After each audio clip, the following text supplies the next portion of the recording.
ಕರ್ನಾಟಕದ ಗಡಿಭಾಗವಾದ ಕಾಸರಗೋಡು ಈಗಾಗಲೇ ರಾಜ್ಯದ ಕೈತಪ್ಪಿ ಹೋಗಿದೆ. ಈಗ ಅದೇ ಹಾದಿಯಲ್ಲಿ ಕರಾವಳಿಯ ಪ್ರಮುಖ ರೈಲ್ವೆ ಕೇಂದ್ರವಾದ ಮಂಗಳೂರು ರೈಲ್ವೆ ನಿಲ್ದಾಣಕ್ಕೂ ಕೂಡ ದೊಡ್ಡ ಕುತ್ತು ಬಂದೊದಗಿದೆ.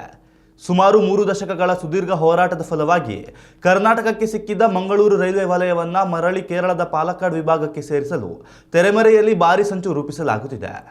ಇದು ಕನ್ನಡಿಗರ ಸ್ವಾಭಿಮಾನ ಮತ್ತು ಹಿತಾಸಕ್ತಿಗೆ ಧಕ್ಕೆ ತರುವಂತಹ ಆತಂಕಕಾರಿ ಬೆಳವಣಿಗೆಯಾಗಿದೆ.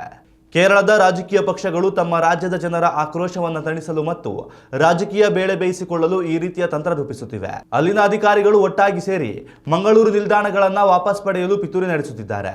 ಆದರೆ ಈ ಇಡೀ ಪ್ರಕ್ರಿಯೆಯಲ್ಲಿ ಕರ್ನಾಟಕ ಸರ್ಕಾರ ಮತ್ತು ಸ್ಥಳೀಯ ಜನಪ್ರತಿನಿಧಿಗಳು ಕಣ್ಣು ಮುಚ್ಚಿ ಕುಳಿತಿರುವುದು ಅತ್ಯಂತ ಖೇದಕರ ಸಂಗತಿಯಾಗಿದೆ. ನಮ್ಮದೇ ಆದ ಆಸ್ತಿಯನ್ನ ಮತ್ತೊಂದು ರಾಜ್ಯಕ್ಕೆ ಬಿಟ್ಟುಕೊಡಲು ನಾವು ಸೌಮ್ಯವಾಗಿ ಒಪ್ಪಿಕೊಳ್ಳುತ್ತಿದ್ದೇವೆ ಎಂಬ ಪ್ರಶ್ನೆ ಮೂಡುತ್ತಿದೆ.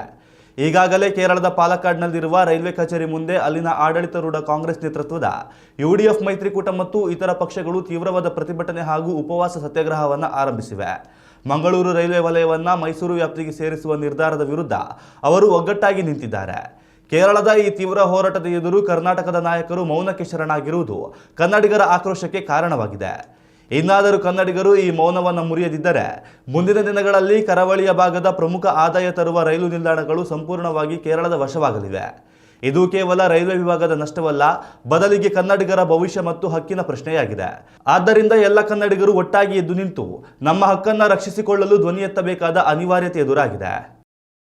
ಉತ್ತಮ ಸಂಸ್ಕಾರಯುತ ಶಿಕ್ಷಣದೊಂದಿಗೆ VSS English medium CBSE school Udupi Muddur.